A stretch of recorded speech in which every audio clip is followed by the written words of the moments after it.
Şanxay şəhərinə səyahət etməyə hazırsınız. Bu dəqiqə bu qiymətə Çinə getmək olur ki? Elə olur da, mən sana onu demək istəyirəm. Əsas məsələ bu qədər ucuz olmağıdır. Elə isə başlayaq. Çinə 10 günlük payız düşərgəsi təşkil edirik və sizə bu barədə məlumat vermək üçün çox səbirsizlənirik.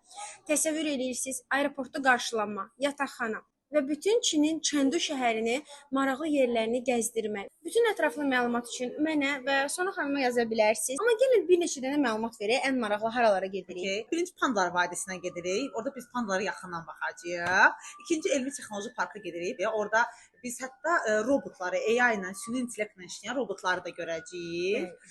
Bundan başqa isə biz gedəcəyik Kuancay Qangzi küçəsinə. Bu da Çindunun ən qədim küçəsidir.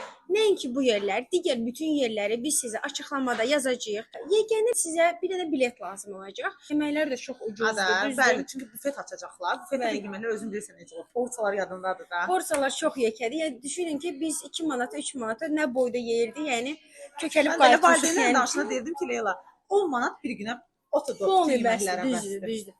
Yəni uzağı biraz indi özünüzlə xərcliyi götürə bilərsiniz hər ehtimala qarşı və inanın ki, çox maraqlı olacaq. Hətta sizə kalligrafiya da öyrədəcəklər. Necə belə yazıları yəqin görmüsünüz, Çinlər necə qəşəng yazır. Bütün digər ətraflı məlumatları biz sizə aşağıda hamısını ətraflı qeyd edəcəyik. Bizə də yaza bilərsiniz, biz sizə bütün məlumatları göndərəcəyik.